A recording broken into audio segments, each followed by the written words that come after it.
poner aquí a estos dos ahora, a ver si salen ellos solos. Sí, bueno. Pues aquí tenéis, la verdad es que no puedo hacer esto más grande. Vista de hablante, bueno, probablemente ahora cuando deje de hablar. ¿Y si lo hago así? No. Anclar.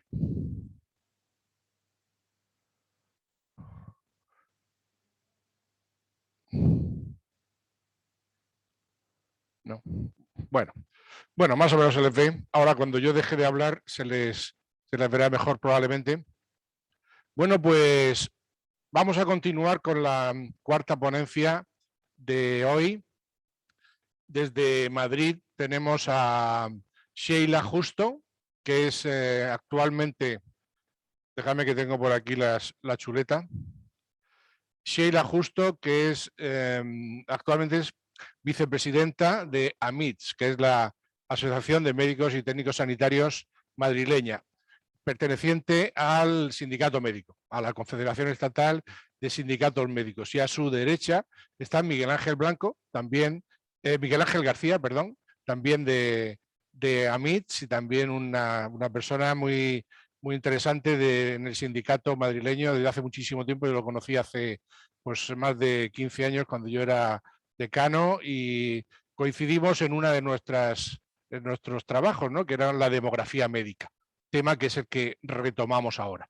Y me voy a permitir también dar la bienvenida a Tomás Toranzo, que lo tenemos por aquí, si él es tan amable, Tomás, de poner tu vídeo, que es el presidente de CESP, presidente de la Confederación Estatal de Sindicatos Médicos, si no me equivoco, ¿verdad, Tomás? Si quieres... sí. ¿Qué tal estás? Yo estoy de asistente, de momento no soy ponente. Muy bien, muy bien. Bueno, pues nada, muchísimas gracias y bienvenido a nuestras jornadas. Bueno, pues el título que yo les di a Miguel Ángel y a Sheila era Demografía Médica en 2022, haciendo honor, como yo decía, al viejo tema en el que trabajábamos Miguel Ángel y yo. Siguen faltando médicos, sería la coletilla. Entonces, bueno, no sé exactamente cómo lo van a enfocar, pero seguro que va a ser súper interesante y con multitud de datos.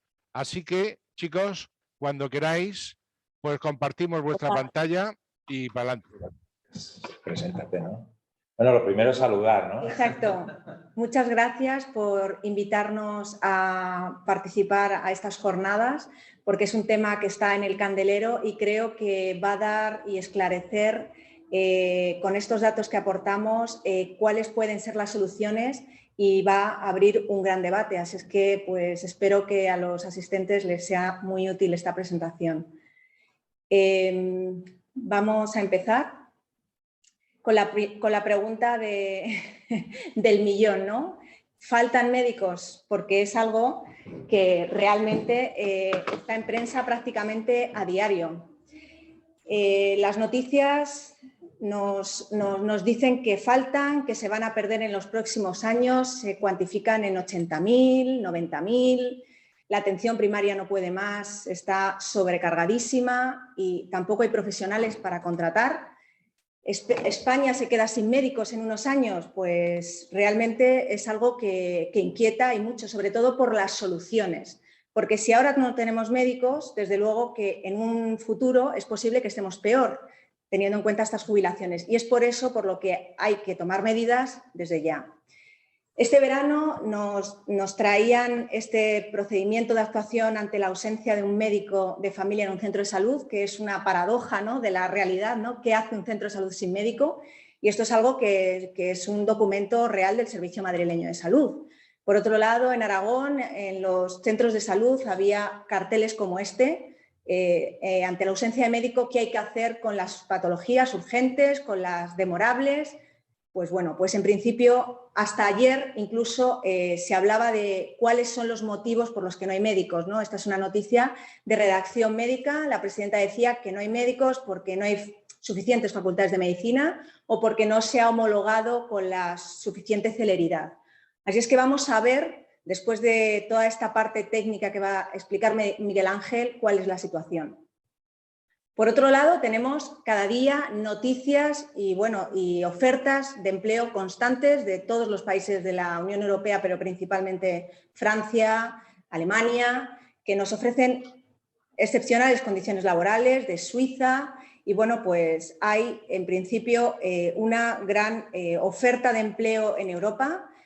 Y estamos a la cola de salarios y posiblemente es un reclamo importante el que se realiza desde los otros países de la Unión Europea, porque las condiciones laborales, no solo salariales, las condiciones laborales son muy buenas porque el médico necesita tiempos. Esto no es un trabajo, es una profesión y por tanto los tiempos también son importantes y las condicionantes que se dan son verdaderamente mejores que se dan en España. Así es que en estas circunstancias estamos y hemos salido de una situación muy excepcional que ha sido la COVID. La OMS dice que ha habido, obviamente a esto le llama que hay una fatiga pandémica, ha habido una gran sobrecarga de los profesionales y esto ha azotado la salud mental hasta el punto de la intención de abandono. Ha habido profesionales que han abandonado la profesión, hay patología médica psiquiátrica importante y además discapacitante en un porcentaje no desdeñable y tenemos un porcentaje mayor de, 3-4 veces más de ideación suicida que el resto de la población general. Ha habido una gran desprotección, estos son lugares de descanso reales de residentes en plena pandemia. Había 8 en habitaciones hacinados sin ventilación, mirad que eso es un quirófano. Y estas circunstancias nos han llevado a un extremo y esto ha azotado verdaderamente a la profesión médica. La planificación de los recursos es fundamental para saber si faltan médicos, si no faltan médicos y hasta este momento tendrían que haberse planificado para no vernos en la circunstancia en la que nos vemos, que se han querido contratar en la propia pandemia y no había, se ha tenido que echar mano de jubilados, de estudiantes, de extracomunitarios sin homologar prácticamente para poder enfrentarnos a las circunstancias que nos hemos visto. Estaba el sistema muy tensionado y bueno, posiblemente pues esto nos ha llevado también a donde estamos y a lo que estamos comentando ahora. Las competencias del Gobierno central están centralizadas principalmente en el examen MIR y en la oferta de plazas, pero luego tiene que haber una coordinación entre comunidades, de eso se encarga el Consejo Interterritorial del Sistema Nacional de Salud, pero desafortunadamente está muy politizado y a veces las decisiones no se toman en base a cuestiones, datos técnicos o en base a la opinión profesional, sino que a veces hay más decisión política e intención política que otra cosa. Los números clausus también de las facultades y bueno, también la normativa está centralizada a nivel estatal a través del Estatuto Marco, el Estatuto Básico del Empleado Público y por otro lado ya sabemos que la transferencia de las competencias está en las comunidades autónomas, tienen sus propios presupuestos y hay condicionantes de contratación y laborales diferentes entre las comunidades autónomas que crea una fragmentación del sistema. Por tanto, es muy difícil coordinar también y, bueno, en parte, pues esto tiene que estar muy bien planteado para que se pueda planificar adecuadamente, que es lo que preocupa en este momento. Yo voy a hablar de la situación de partida, que creo que es en lo que nos tenemos que basar, ¿no? Que el Instituto Nacional de Estadística nos habla de datos y los datos de colegiados médicos a fecha diciembre de 2021 son 282.000 facultativos, pero hay que poner el acento en que la mayoría de estos colegiados está centrado en un grupo de edad que está pendiente de jubilación. Estos son datos exclusivamente, o sea, de todos los colegiados y luego habría que decir que la estimación en activo está en un 33,8%, o sea, está en un 80 y pico %. Es decir, que este grupo de 55 a 64 años es un 33,8%. Es que lo quiero explicar luego porque la próxima diapositiva me va a dar como más base para que lo entendáis mejor. Obviamente hay una feminización de la profesión, las jubilaciones 2 de cada 3 son hombres y las incorporaciones 2 de cada 3 son mujeres. El dato de partida, lo que decía, el 80 y tantos por ciento, el 83,3% está en activo de todos esos colegiados. Y bueno, pues en los datos que voy a dar, que los voy a presentar gráficamente, voy a dar los datos de los últimos 5 años, de 2009, y ver cuál ha sido el incremento de la colegiación. Con gráficas se va a ver muy bien, pero para que pongáis el acento principalmente en que el grupo de jubilados es un grupo que ha crecido exponencialmente en los últimos años. De esta forma, estos son datos de 2006. A ver, espera, que voy a mover esto porque si no, no lo veo. Ahí. Estos son datos de 2006. Estos son datos de 2011, como vemos va aumentando hacia arriba la pirámide. Estos son datos de 2016 y estos son datos de 2021. O sea, el crecimiento exponencial de los últimos grupos de edad, teniendo en cuenta que el grupo de 65 a 69 se ha disgregado de los previos, no en 10 años, sino en 5, porque hay muchos de ellos que están todavía en activo. Por tanto, ese grupo que tiene ese tamaño, posiblemente, si tomáramos 10 años, como están tomándose los anteriores grupos, sería de mayor envergadura. Por tanto, tened en cuenta ese dato, que todos los grupos de edad anteriores son de 10 años y el grupo de 65 a 69 solo recoge los 4 o 5 años previos. Una patología importante de los sistemas de salud es la temporalidad. La temporalidad se cuantifica hasta en más de un 50% de los empleados públicos del Sistema Nacional de Salud. Es la mayor empresa de empleo temporal y bueno, pues se han tomado medidas en relación a esto para poder modificar esta situación y bueno, el plan de choque con la modificación del Estatuto Marco, la Ley 2021 y la intención de estabilizar al máximo hasta 2024, intentando reducir la temporalidad hasta un 8%. Estas son medidas que, bueno, un poco encuadran la situación actual. La modificación del Estatuto Marco sigue en activo, hay apartados, hay un artículo que realmente nos podría llevar a un estatuto específico y propio del médico en el que se singularicen sus funciones y es importante que bueno, pues, vayamos hacia ese lugar, hacia ese punto, porque el Estatuto Marco recoge a todos los estatutarios de todas las categorías y está claro que el médico tiene un trabajo muy diferente al del resto de categorías por las guardias 24 horas, por el tipo de trabajo, en las jubilaciones, o sea, hay muchas cuestiones muy propias y específicas del médico. El próximo ámbito de negociación, la reunión es el 21 de septiembre para seguir trabajando en este tema. Por otro lado, modificaciones que ha habido recientemente. El examen MIR, el Real Decreto de Especialidades, que se publicaba hace nada, en mitad del verano, hacía también modificaciones del propio MIR en relación a los medios electrónicos, que bueno, pues son cosas que me parece importante traer aquí para que bueno, se vea que se están haciendo cosas, pero que puede que sean insuficientes y en base a lo que luego cuente Miguel Ángel. Por otro lado, la nota de corte, ¿no? El problema que ha habido recientemente en relación a las vacantes que sobraron, que si era oportuna o no la nota de corte. En este Real Decreto de Especialidades se ha dejado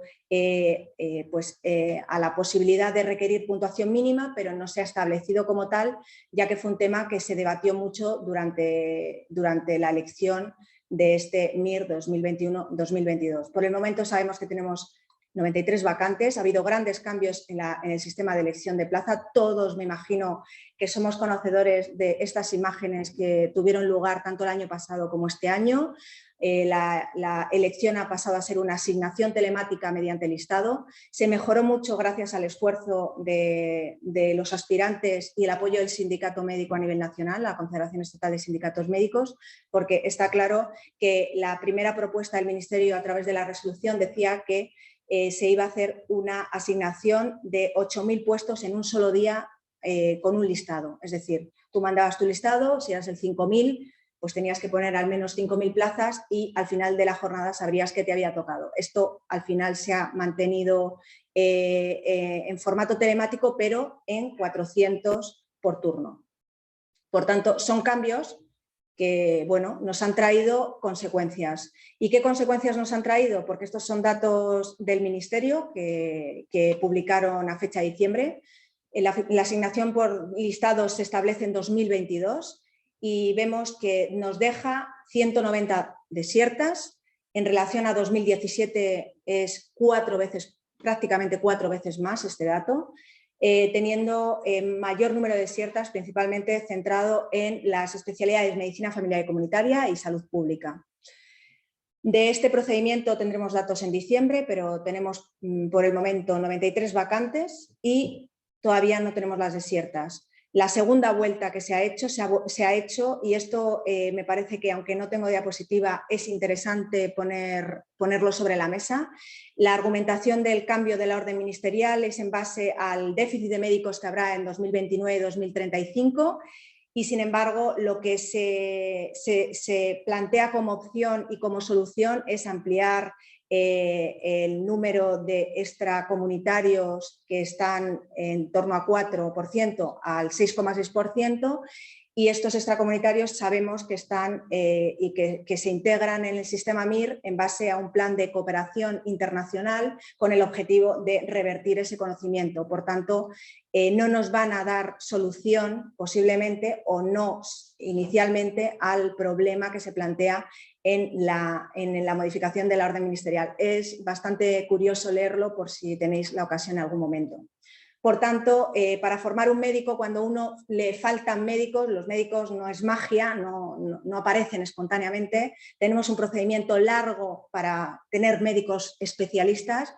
Tenemos que formarles en las facultades, posteriormente ofertar el número de plazas necesario y a los especialistas que salen darles unas condiciones laborales que sean acordes o competitivas con respecto al resto de Europa, para que decidan quedarse, y no solo al resto de Europa, al resto de comunidades autónomas, porque, como ya hemos dicho, las competencias están transferidas y puede haber incluso diferencias. Así es que, a la pregunta, ¿faltan médicos? Ahora va a hacer Miguel Ángel la exposición técnica de los datos para que saquéis vuestras conclusiones. Bueno, pues nada, buenos días y es bueno tener presente el marco, porque en realidad hemos estado hablando de lo que ha hablado Sheila, de un montón de condicionantes de lo que vamos a hablar ahora, de la disponibilidad de médicos, ¿no? Ahora vamos a intentar acercarnos un poquito a la dimensión numérica del asunto, ¿no? ¿Cuántos médicos, cuántos podríamos necesitar en un futuro más o menos próximo, que es algo que nos afecta también hoy porque podemos poner solución, etcétera? Y lo vamos a hacer no sobre la marcha, no desde sensaciones, que es algo que he dicho siempre, ¿no? No se puede planificar desde sensaciones, sino desde el análisis. En este momento hay varias fuentes de datos muy interesantes y que son las que voy a utilizar en lo que voy a nombrar a partir de ahora, ¿no? Están aquí un poquito y ahora las presento un momentito para que podamos ver la solidez de las conclusiones que podamos sacar, ¿no? En primer lugar está el informe del Ministerio de Sanidad. Es una serie de informes que comenzó en el año 2007. Quiero recordar que este es el quinto que se hace. Estudio de oferta y necesidad de médicos especialistas en España.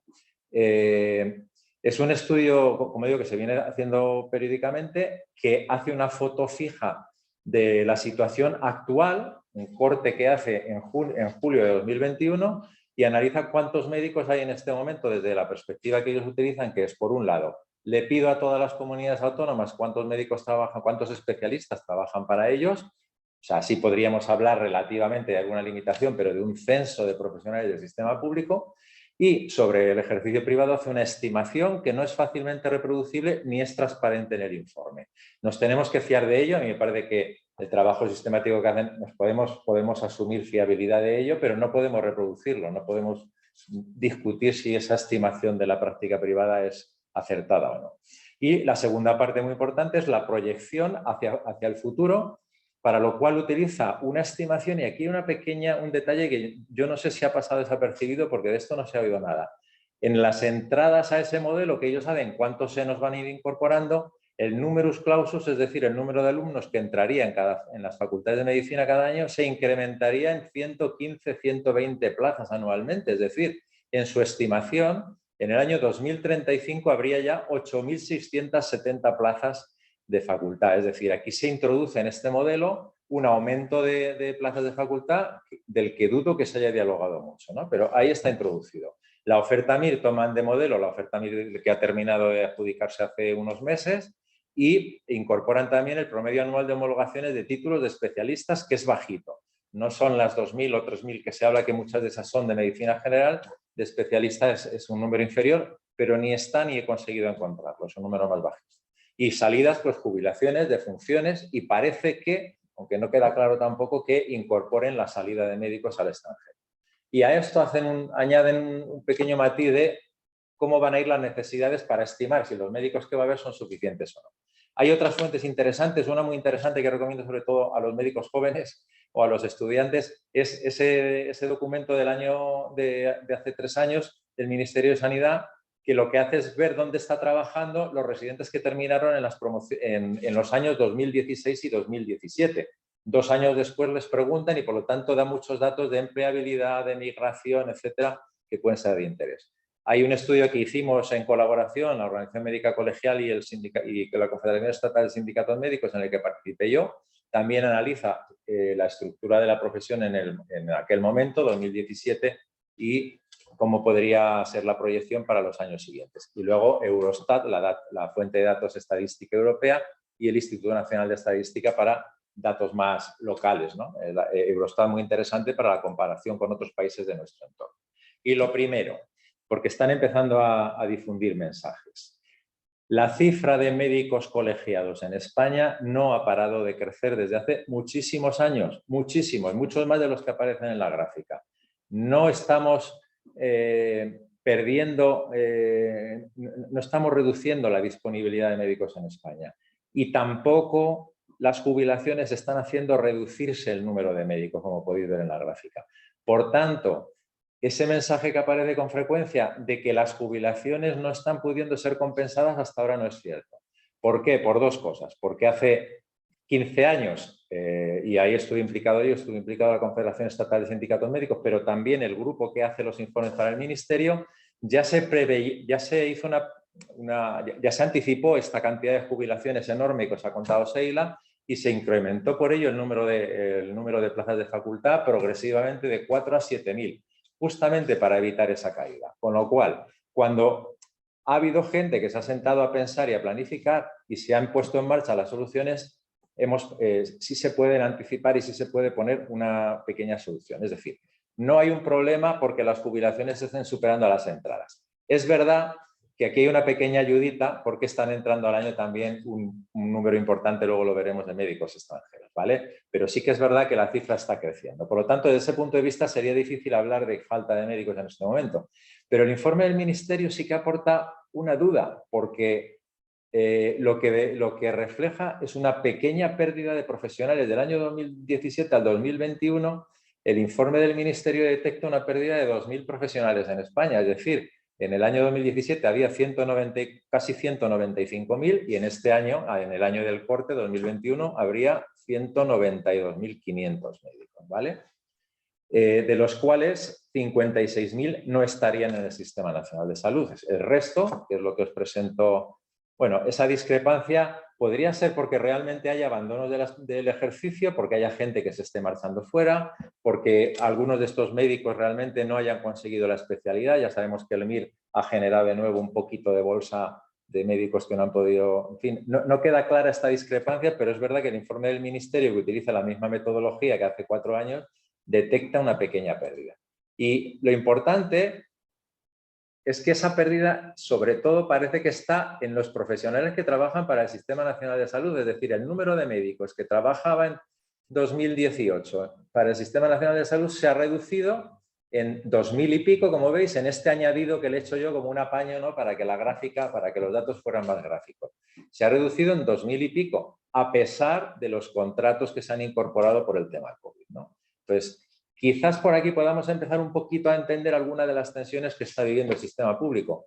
No podemos asegurar que este descenso sea real, pero desde luego si el Ministerio en su informe con la misma metodología detecta esta caída, algo habrá detrás, ¿no? Entonces, quizá lo que digo, pero lo curioso es que esta bajada se ha dado sobre todo en la atención primaria, porque la atención hospitalaria ha crecido, Interpretamos, eso no lo dice el informe, pero interpretamos que efectivamente por esos contratos COVID que todavía persistían en 2021.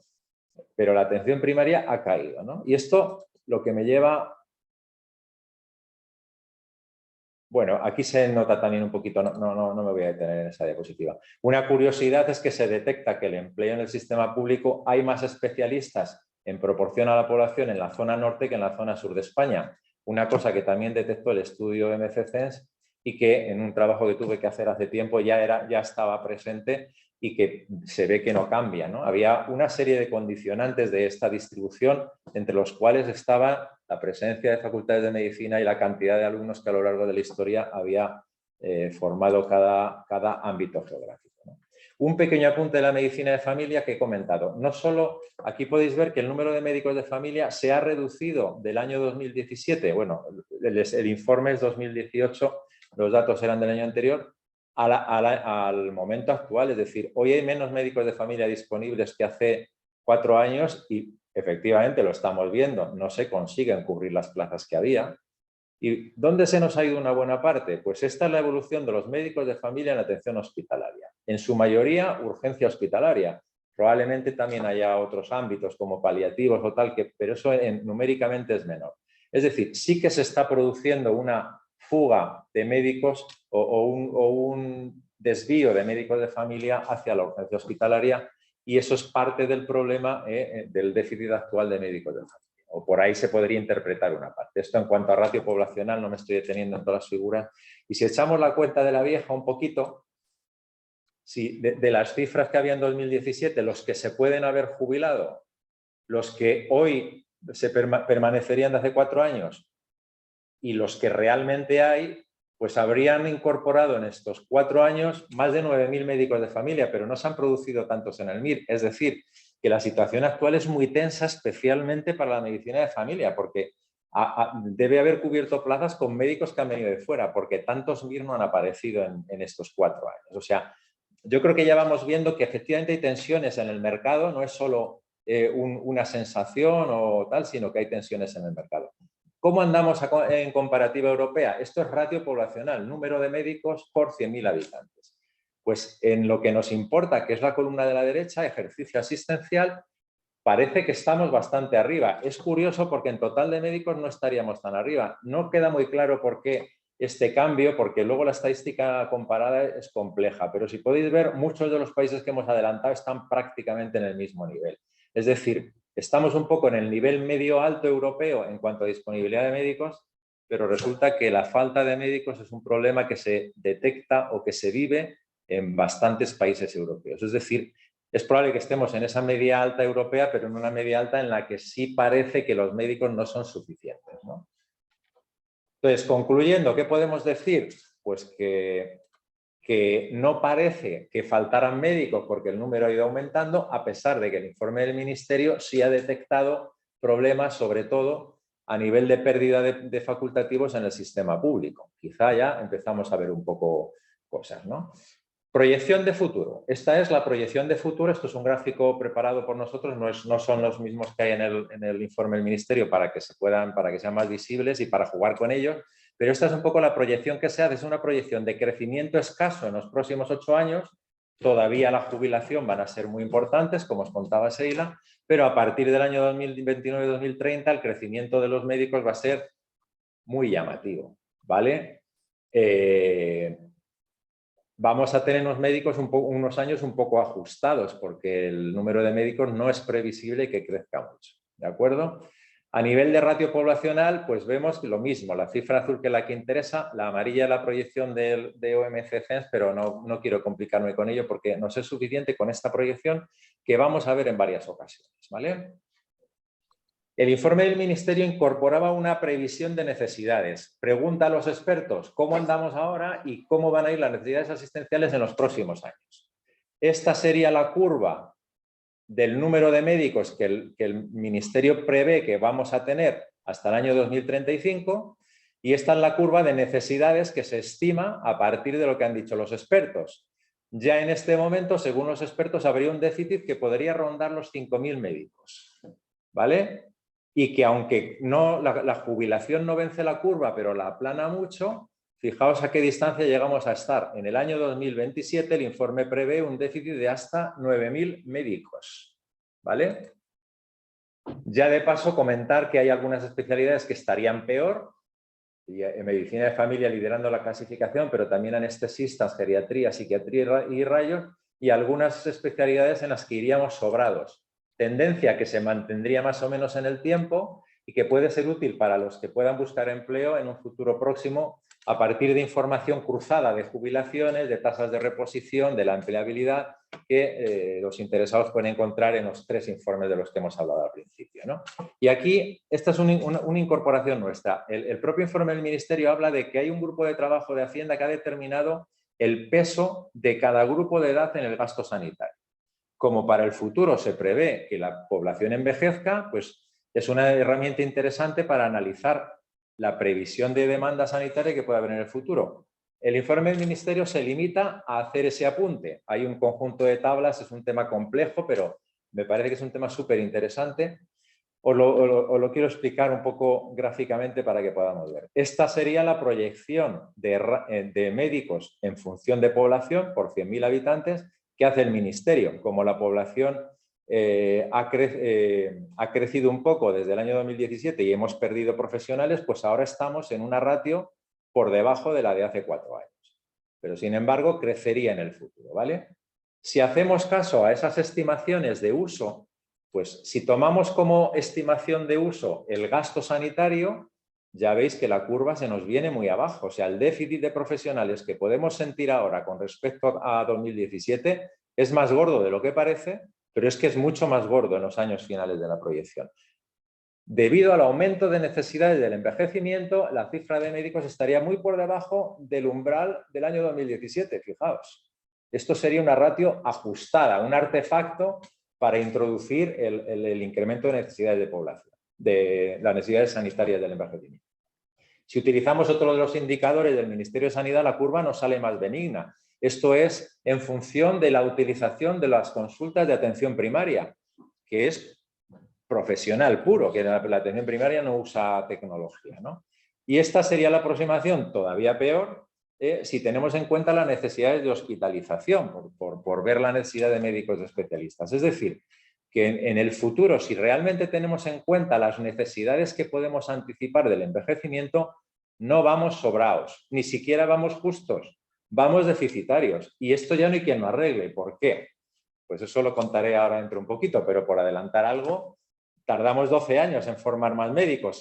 Si abrimos el grifo de las facultades ahora, no vamos a ver médicos hasta aquí, cuando en teoría ya el problema lo tendríamos medio orientado. Es decir, que la solución no va a ir por ahí, ¿no? O sea, partiríamos de un déficit, y en esto confirmaría este análisis, las proyecciones del Ministerio, de unos 5.000 médicos en el momento actual, entre 4.500 y 7.600, según cuál de los indicadores eligiéramos. Pero vamos a un déficit mucho más importante y grave en el 2028. Es decir, aquí sí que hay que atarse los machos un poquito, ¿no? Entonces, estamos ante estas necesidades. El tema es, ¿qué es lo que vamos a hacer? Primero, si he dicho al principio, ¿por qué nos faltan médicos ahora y nos van a faltar? O esta es lo que a mí me sale del análisis, lo que nos sale del análisis. No es por las jubilaciones, que como veis hemos conseguido compensarlas. El problema es que no hemos contado cuantitativamente y no han contado quienes debían de contar con ese incremento de necesidades asistenciales. Tenemos una población que no solo crece, aunque crezca poco a poco, sino que se va envejeciendo. Con lo cual vamos a tener un déficit si queremos dar respuesta importante. El 20.000 es el máximo del umbral. Lógicamente esa es la peor proyección. Habría que ser más moderados y sí que podríamos hablar de un déficit de 10.000, 12.000 médicos para el año 2028, pero en ese horizonte nos deberíamos mover. ¿Y qué vías de solución tenemos? Incrementar la retención de médicos. Lo primero, que se queden los que están, y para eso ¿qué hay que hacer? Cuidarlos. Están muy maltratados, con mucha temporalidad, con muchos problemas a veces en la adjudicación de plazas temporales, en las que luego han tenido que sufrir durante mucho tiempo, con una situación anímica tocada en muchos casos por el impacto de la COVID, ¿vale? Y con una gestión sanitaria que para nada es cuidadosa de los profesionales, para nada. Con lo cual, lo primero, hay cosas que cambiar para que los que estén no se nos sigan yendo, que si no vamos a ir fatal.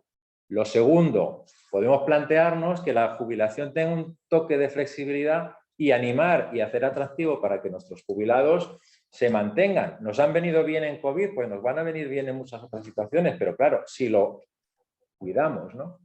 Segunda vía de posibilidad, incrementar la producción de médicos. Acabo de comentarlo. La solución no está en ampliar el número de plazas de facultad, porque esa solución llegaría casi en el 2035. Tenemos que buscar soluciones para antes. Y podremos ver si en el 2035 necesitaríamos unos pocos más o no.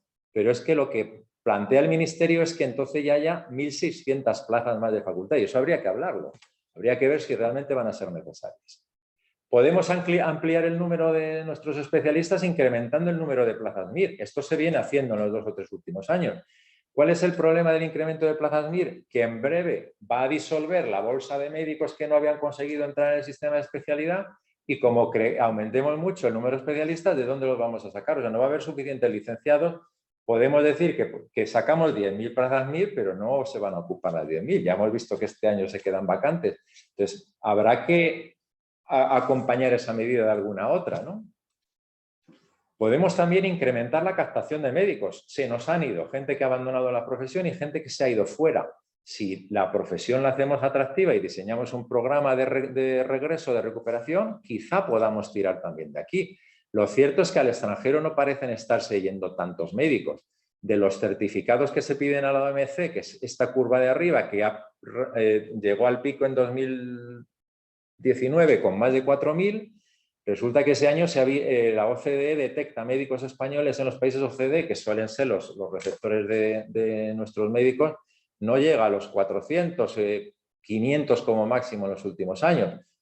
Nada desdeñable, una cifra que ya nos gustaría podernos quedar y poder recuperar y ojalá seamos capaces de hacerlo, pero ahí está, ¿vale? La que están diciendo todos los políticos también es otra salida, la incorporación de médicos extranjeros. De hecho, parece un poco chapuza que tengamos un sistema de habilitación que lo hacemos funcionar con ruedas en los engranajes. Pues a lo mejor hay que activar esta solución porque es una de las soluciones rápidas junto con las otras dos que he comentado de la recuperación de profesionales. Necesita que la oferta sea atractiva y que efectivamente España sea un país atractivo. Y sí que ni siquiera haría falta llamar muchos más profesionales de fuera, porque es que según los datos, probablemente, porque la fuente no está clara, procedente de la OMC, están entrando en España del orden de 4.000 médicos extranjeros. ¿Qué es lo que hacen? No lo sabemos, es un tema poco estudiado, pero desde luego habría aquí cantera. Claro, esto tiene una serie de problemas éticos, ¿no? Quitamos profesionales a países que los necesitan, podemos traerlos y solo utilizarlos unos meses y no darles más perspectivas, o al contrario, fidelizarlos porque tenemos un problema que va a durar varios años. En fin, aquí habría que hablarlo también, pero es otra posible solución al tema, ¿no? Para ello, lo que habría que hacer en cualquier caso, si se opta por esta, entre otras soluciones, sería definir un modelo muy bien estructurado. Por hacer un ejemplo, un juego de proyección, esta era la proyección real si tenemos en cuenta el indicador medio de uso sanitario, que era el de gasto, ¿no? Probablemente es demasiado negativo y la curva iría un poquito más arriba. Pero bueno, la vamos a tomar de modelo. ¿Qué pasaría si decidimos incorporar 1.000 especialistas extranjeros en España de aquí a los próximos 15 años?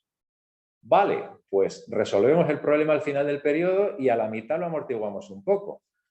¿Qué hacemos si optamos por otra solución? ¿Queremos resolver antes la carencia para el 2028? Aumentamos la entrada a 1.500 y paramos después. Bueno, pues también es otra vía de solución. Pero si os dais cuenta, si esta u otras soluciones nos aumentan la disponibilidad de médicos, al final es que lo del incremento de plazas de facultad, pues o no tiene sentido, va a ser muy poco necesario. Es decir, quizá haya que modularlo un poco, pero no parece que si queremos rellenar por aquí con algún tipo de recursos, sean médicos extranjeros, recaptación de profesionales, etcétera, la solución esté en el número de plazas de facultad. Cuarta vía de solución, descargar de tareas no médicas a los facultativos, que se quite toda la parte administrativa, incluso como pongo en el apartado 2, que haya apoyos en la consulta, que se recupera la posibilidad de apoyos fundamentalmente administrativos, ¿no? Cada profesional sanitario tiene su tarea, pero el apoyo administrativo sí que viene fundamental, sí que sería fenomenal. Hay ya experiencias en otros países que lo apoyan, ¿no? Y finalmente, si no hacemos nada, pues no habrá más remedio que limitar la oferta de servicios a la población, porque los médicos que se están estirando todo y más, y así lo están pagando, ya no dan para más. aquí hay que ser claros con nuestra clase política y con nuestra sociedad. Si no hay suficientes profesionales, no habrá suficientes servicios médicos. Y bueno, esto es un poco lo que quería contaros. Y llegados a este punto, pues claro, desde luego que alguna solución o alguna intervención se debe hacer por parte de las autoridades sanitarias, porque está claro que no se puede esconder la cabeza. Estamos hablando de pues, unos años con complicaciones a nivel asistencial, una sobrecarga muy importante para nuestros compañeros que va a traer consigo pues, todo lo que hablábamos de la patología de la salud mental. Por otro lado, podemos estar dando palos de ciego, ¿no?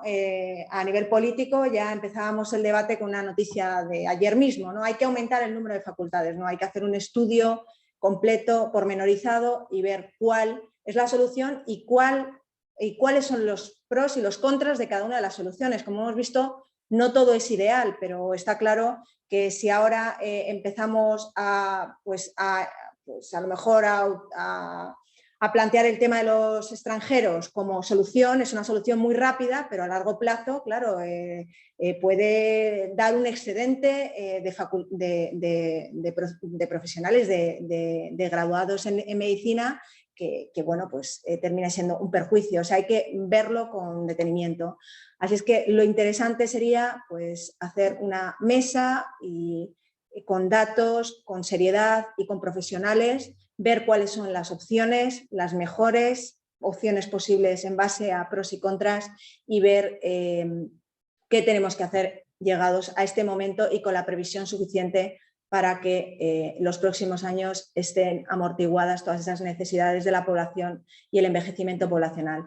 Así es que por nuestra parte yo agradezco muchísimo la atención de los asistentes. Dejamos nuestro correo porque, como veis, el estudio técnico es bastante complejo. Miguel Ángel ha pasado muchas gráficas por encima, pero si hay alguien de los asistentes que tiene especial interés de algunas cuestiones que se han comentado o quiere dar su opinión experta, porque aquí todos somos médicos y yo creo que aquí todos tenemos que aportar algo a este debate que va a ser muy florido, entiendo, en los próximos meses, teniendo en cuenta que hay que tomar decisiones, pues estamos abiertos a que nos escribáis o, bueno, pues en este momento si hay posibilidad de preguntas, pues que nos lancéis las preguntas que veáis oportuno. Así es que muchas gracias por la atención y aquí estamos.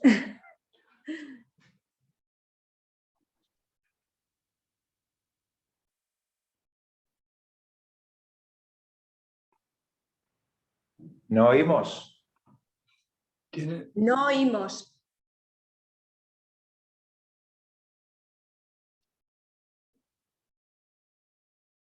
No oímos, nosotros no oímos. ¿Ahora me escucháis?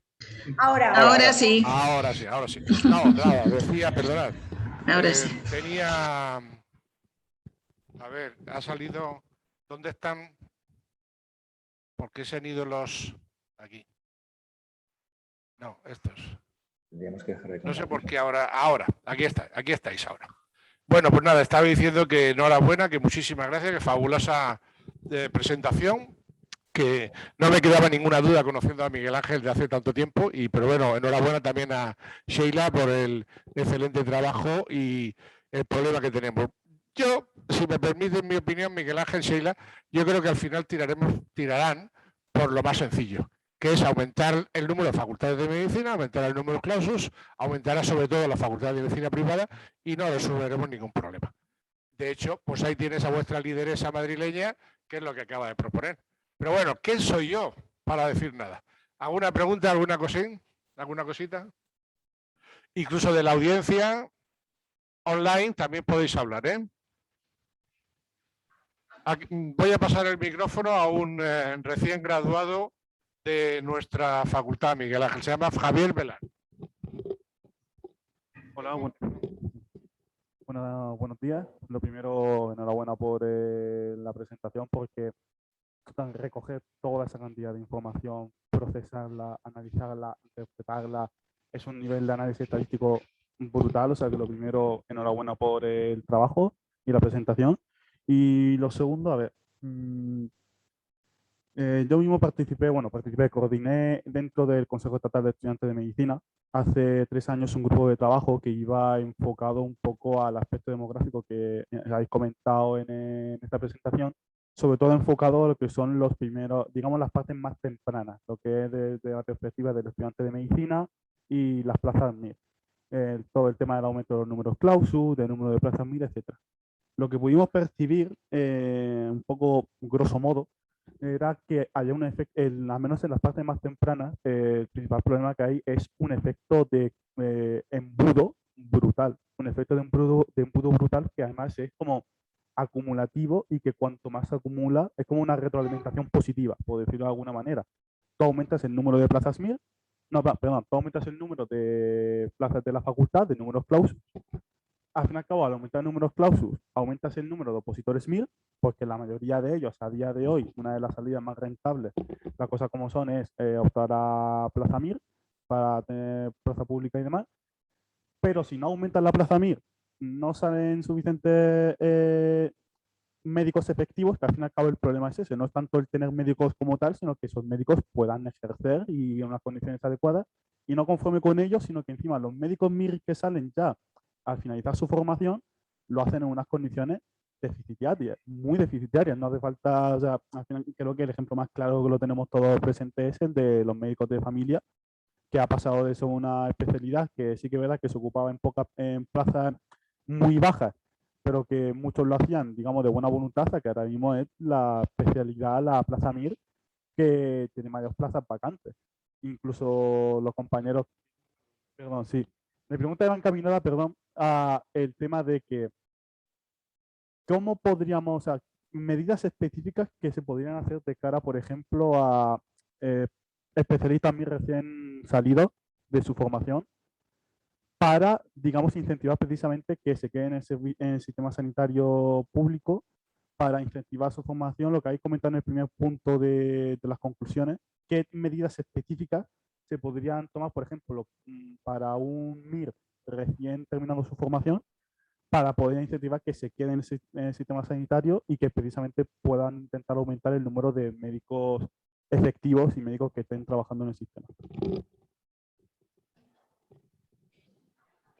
Bueno, muchas gracias por la pregunta. En principio, con respecto a lo que hablabas del embudo, como hemos visto ya en esta convocatoria y en la anterior, la bolsa remanente ya no es tan grande como era hasta este momento. Es verdad que en esta convocatoria la nota de corte fue un 35%, esa es la que se estableció, y que miles de profesionales se quedaron, o sea, más de 1000 profesionales se quedaron fuera y por eso han sobrado finalmente, que fueron inicialmente 217 plazas, han sobrado finalmente 93.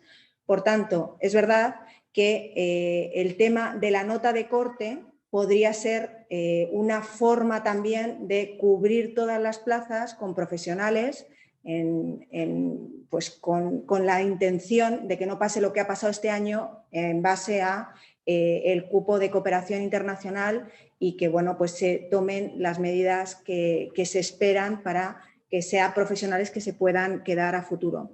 Con respecto a lo que decías de la retención de profesionales de recién especialistas, de facultativos, está claro que para poder retener a los profesionales, las condiciones laborales y retributivas son la base fundamental y también la estabilidad en el empleo. Entonces, si esos condicionantes se dan, los profesionales posiblemente decidan quedarse, porque está claro que hasta este momento las condiciones laborales que se ofrecen no son del todo favorables, sobre todo desde el punto de vista no retributivo, sino de tiempos de consulta, por ejemplo, en atención primaria, que es la mayor, donde hemos hablado que hay mayor déficit y donde ha habido un descenso, las condiciones que se dan son verdaderamente complicadas. Entonces, los profesionales, pues al final, pues terminan tomando otras decisiones y entre ellas puede ser tanto irse a otros países o irse a la urgencia extrahospitalaria. Por otro lado, habría que hacer un esquema de qué necesidades se tienen, todo lo que tiene que ver con la dispersión geográfica, Porque claro, hay en algunas comunidades autónomas que hay gran dispersión geográfica y se requieren muchos profesionales para zonas de población escasa. O sea, es que esto requeriría un examen complejo a nivel de necesidad, pero lo que es a nivel de condicionantes, los condicionantes más favorables todos los conocemos, pero en este momento parece que no impregnan a nivel de las administraciones sanitarias para que se tomen las medidas oportunas. Y una cosa solo, muy breve, Javier, creo que había oído que te llamabas. El tema del embudo y el momento del que hablas hace 10 años probablemente es que claro, no estamos al margen de la realidad.